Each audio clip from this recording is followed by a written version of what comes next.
Hai Ngab, kembali lagi bersama gua di RA17. By the way, apa kabar kalian semua? Semoga baik-baik aja ya.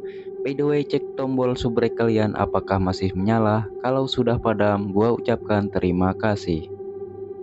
Dan sebagai bonus, RA17 akan membahas sebuah film kopet yang tak biasa berjudul In a Violent Church 2024, di mana pada film ini kita akan dibawa pada sudut pandang si kopet dari awal hingga akhir. Jadi, kalau kalian penasaran gimana sih psikopat dalam mencari korbannya, atau kalian penasaran kok psikopat bisa nyantui tapi masih tetap berbahaya, nih jawabannya ada di film ini. Penasaran dong? Oke lah, siapkan cemilan dan kopi kalian, lalu enjoy the movie. Dan seperti biasa, jika kalian suka dengan channel ini, silahkan subrek aja biar kalian tidak ketinggalan video-video menarik lainnya dari RA17. I don't know. Film ini diawali dengan obrolan dua orang upruker yang sedang berlibur di sebuah hutan terpencil, di mana mereka merasa hoki setelah menemukan kalung emas tergantung di dalam gubuk derita.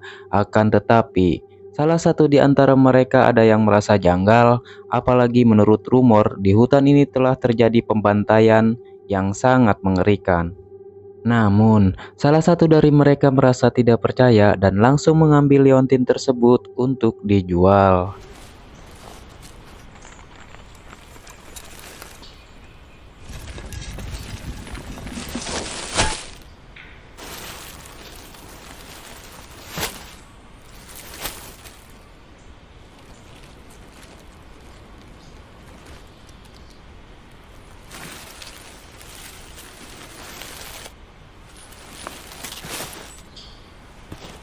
Oh my god, setelah liontin tadi diambil, tiba-tiba muncullah psikopat mirip Jason yang bangkit dari kubur. Rupanya psikopat ini tidak terima jika kalungnya diambil seseorang.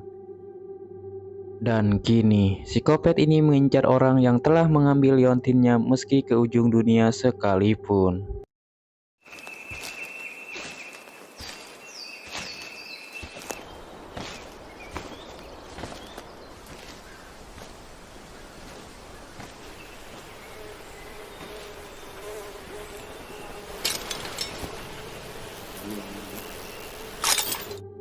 Setelah cukup jauh kukurusukan diruyuk, psikopat yang melihat bangkai hewan terjebak oleh perangkap langsung teralihkan oleh suara klakson dari arah lain.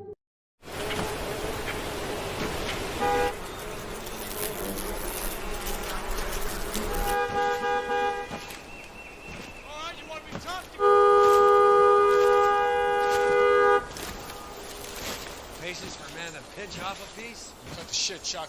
I think that's what I was. Talk to the folks at Aldi. So I go back there, I'm not gonna find any more of these. Is that a threat?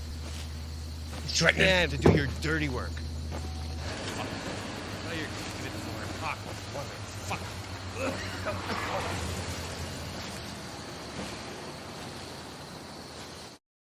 Dirasa penebang ini yang mengambilnya, psikopat langsung mencarinya di dalam rumah. Namun, Along Highway 427 West Haven has closed its doors. Exxon Gibbs, the president, met with the mayor last night to provide relief for the hundreds of laid off.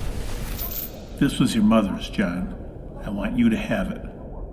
saat melihat cermin, psikopat bernama John ini melihat bayangan si ayah ketika memberikannya liontin. Ternyata liontin itu merupakan barang yang sangat berharga peninggalan mendiang ibunya. Dan dengan liontin itu, John pun selalu merasa dekat dengan ibunya. Of both buildings unfeasible. The new school is scheduled to open this fall. In sports, will once again conclude coming up against. Saat akan melihat kalung, tiba-tiba seorang pembala hutan bernama Kosim menembaknya. Tapi, jelas saja tembakan itu hanya terasa gigitan nyamuk kebon. What do you want? Say something!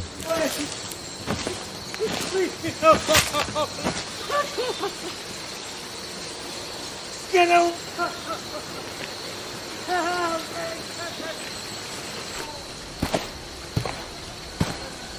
No! You want?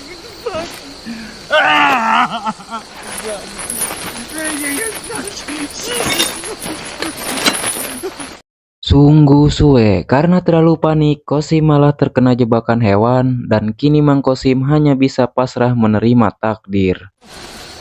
Approximately 2:15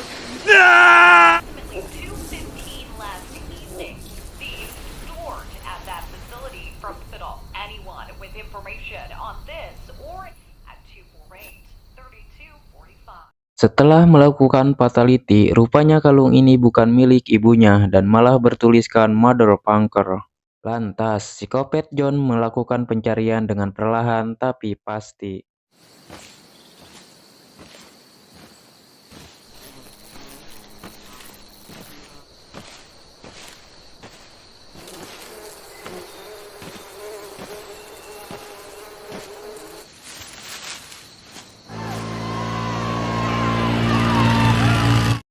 Ketika maghrib menjelang, psikopat melihat mobil anak muda yang melintas. Dirasa perkemahannya tak jauh dari sini, ia pun kembali ngapruk melakukan pencarian.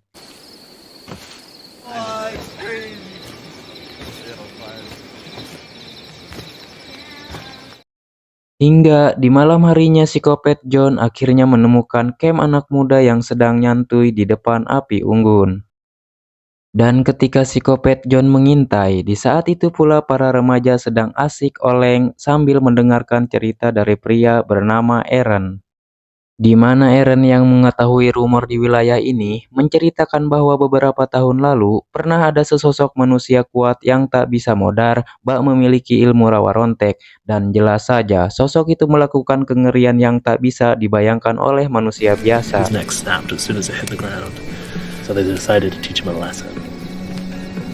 His neck snapped as soon as it hit the ground. Hingga di tengah obrolan, rupanya orang yang telah mengambil kalung psikopat adalah Aaron dan sohibnya bernama Troy. Hingga dirasa sudah terlalu malam, Aaron mengajak teman-temannya segera kembali ke kabin, tapi sebelum itu seorang bondon bernama Aurora mengajak selfie Sukaesi.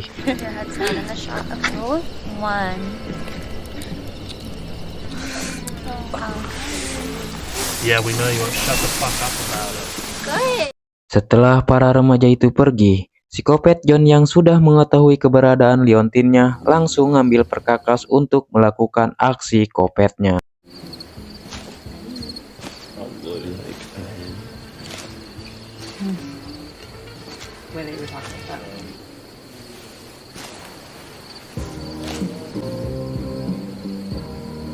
Melihat seorang bondon bernama Rose sedang udut, psikopat terlihat bersabar menunggu waktu yang tepat. Desperate do you think I am? Asian girl, Larry, can you please fill me up? I'll fuck you, fuck up.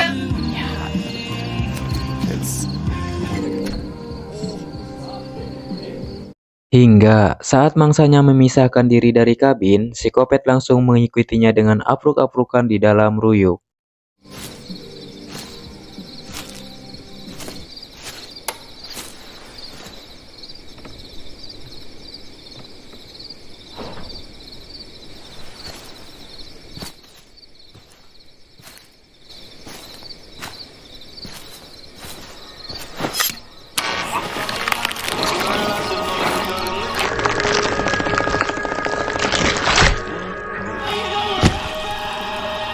Mengerikan sekali, Aaron pun harus merasakan sariawan ekstrim setelah mencium golok kopet. Namun, setelah dicek, psikopat ini tidak menemukan liontin yang ia cari.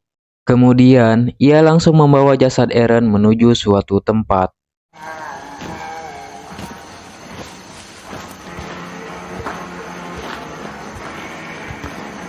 Rupanya, psikopat membawa jasad Aaron ke dalam pos penjaga hutan.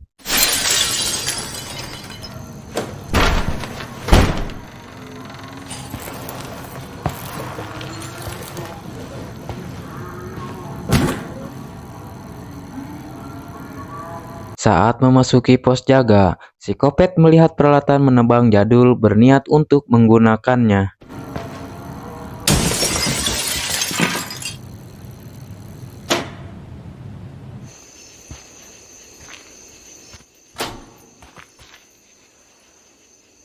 Setelah menggunakan skin dan senjata tambahan, psikopat John kembali mencari siapa yang telah membawa kalung ibunya.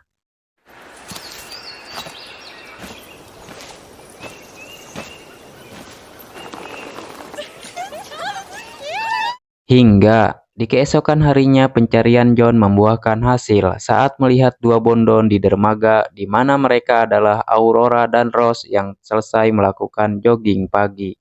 Kemudian Rose yang merasa gerah memutuskan untuk berenang. Di tengah kukucuprakan, Rose pun mengajak Aurora untuk berenang bersama.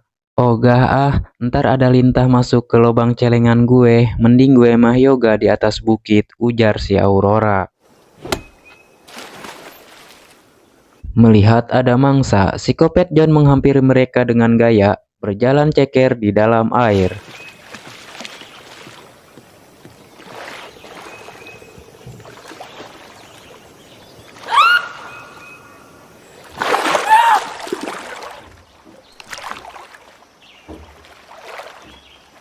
Sungguh mubazir, bagaikan Rose pun harus meninggoy di ringkus psikopat. Di saat itu pula, psikopat John dengan santuy keluar dari dalam danau, dan kini dengan senjata hook Franco, psikopat John mencari keberadaan Aurora yang sedang yoga.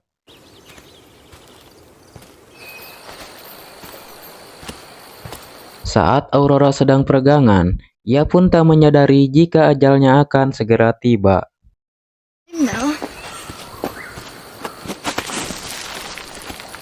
Oh my god, Aurora hanya bisa bersuara saat psikopat ini fatality.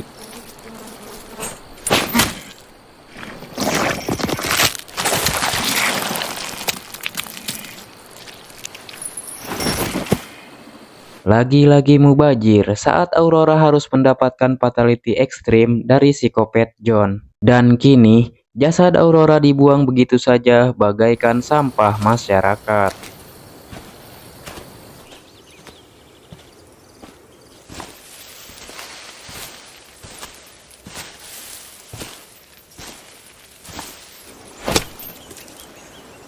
Singkat waktu, setelah ngambil kampak kopet yang ia simpan, psikopat John kembali mencari korban lainnya.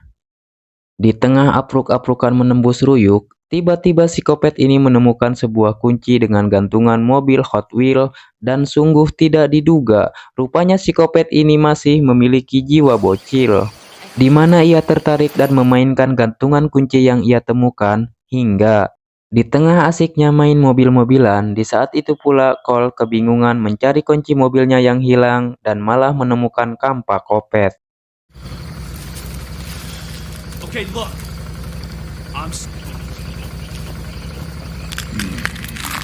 The fucking place here. Something's not right, man. Get it through your head.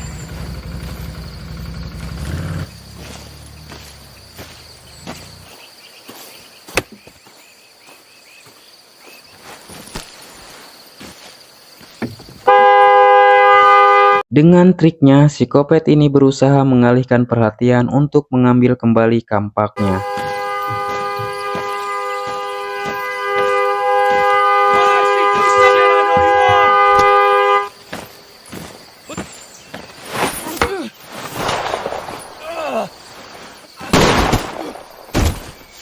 Meski Troy harus pincang, namun untung saja ia masih sempat diselamatkan Evan yang membawa bedil somplak. Hingga di tengah kepanikan, Evan berusaha mengajak Troy yang pincang untuk segera kabur. Namun, meski sedikit berdamage, namun tembakan itu terasa seperti dikecup ikan cupang. Psikopat pun langsung bangkit dan melemparkan kampaknya. Saat Evan meninggoy dicium kampak kopet, Troy yang ngesot hanya bisa pasrah dengan nasibnya.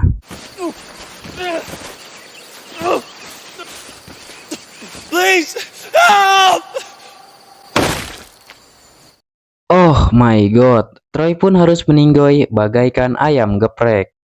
Kemudian, psikopat langsung mencari liontin miliknya, namun sungguh sayang, liontin tidak ada di saku Troy. Namun, di saat itu pula, perhatian psikopat teralihkan oleh teriakan seorang bondon yang setelah dilihat-lihat, bondon galing ini memakai liontin miliknya. Chris, look out! Come on! Melihat mereka yang kabur ke arah pos jaga, si Kopet langsung OTW dengan perlahan tapi pasti. Di malam harinya, saat si Kopet hampir sampai di pos jaga, di saat itu pula si Galing dan gebetannya diamuk oleh penjaga hutan akibat mencuri kalung keramat milik si Kopet John, di mana kalung keramat itu adalah satu-satunya benda yang bisa menenangkan jiwa si Kopet. Hingga saat John datang, si petugas bernama Liam langsung mempersiapkan mental. Ia pun berkata jika dirinya akan kembali menguburnya seperti yang ia lakukan 10 tahun lalu bersama sang ayah. Meskipun terkapar, Liam pun berkata jika si Kopet ini tidak akan mati. Ia pun meminta Cole untuk membawa rantai. Sambil berhati-hati, Liam berkata jika sebenarnya si Kopet ini sudah mati 10 tahun lalu dan dikubur di sebuah gubuk bersama kalung milik ibunya. Lantas, ia meminta Cole untuk mengikatnya di mana ia akan menguburkannya bersama Leontine yang Cole curi, akan tetapi Cole yang cupu malah ogah untuk melakukannya. Dirasa tidak ada cara lain, Liam meminta Cole untuk memegang bedil somplak, sementara Liam yang akan mengikatnya.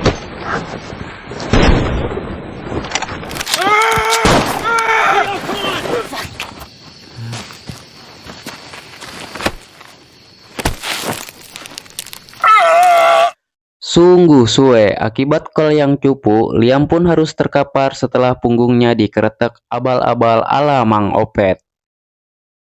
Dan yang lebih tak tahu diri, Cole dan si Galing malah kabur meninggalkan Liam. Alhasil, Liam yang sarafnya terputus, kini tak bisa berbuat apa-apa dan hanya pasrah dengan apa yang akan terjadi.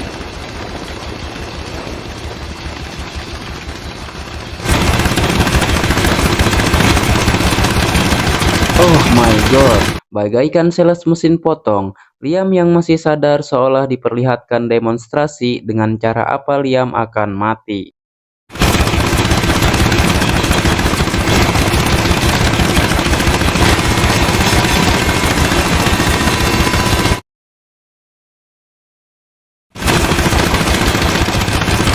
Bagaikan kayu bakar, Liam pun harus meninggoy dengan cara yang tak lazim. Selang beberapa saat, si Kopet lanjut mencari si Galing dan Cole yang kabur entah kemana. Di saat itu pula, si Galing dan Cole terlihat bersembunyi dari incaran si Kopet. Dirasa sulit kabur, Cole pun meminta si Galing untuk pergi sementara ia akan mengalihkan perhatiannya. Come on, you ugly son of a bitch! We're right! Niat hati ngebokong dan membakar si Kopet John, Cole yang jadi pengalih perhatian malah mati dirujak tanpa henti. Di saat itu pula, si Galing hanya bisa terdiam saat melihat gebetannya dirujak si Kopet. Dirasa tak ada cara lain untuk kabur, ia pun langsung meninggalkan kalung ini di atas jerigen Vertalit dan berharap si Kopet ini tidak akan mengejarnya lagi.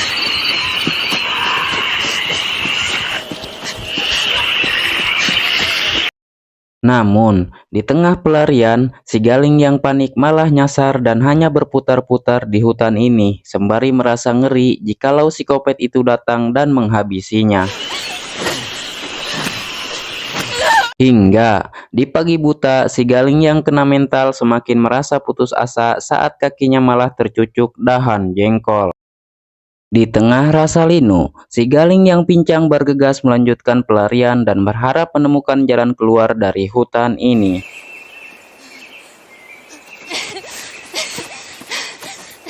Akhirnya, setelah semalaman menembus hutan lebat, si Galing pun merasa lega saat ia tiba di sebuah jalan PNPM yang belum diaspal pemerintah.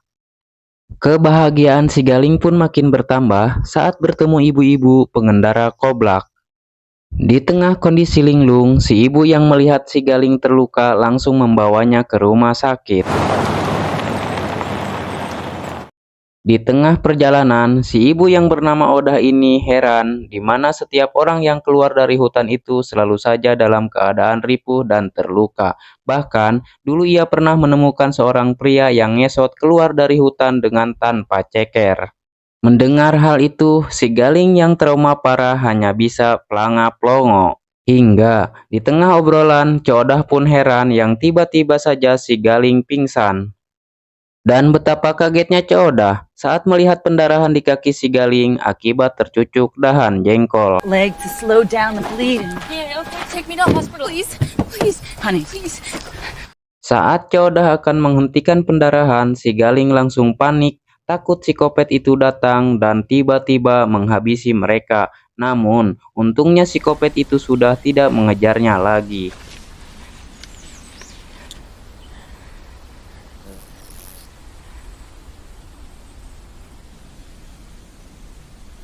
Benar-benar konsisten, psikopat ini langsung tenang saat ia mendapatkan liontin ibunya yang si Galing tinggalkan, lalu film pun berakhir.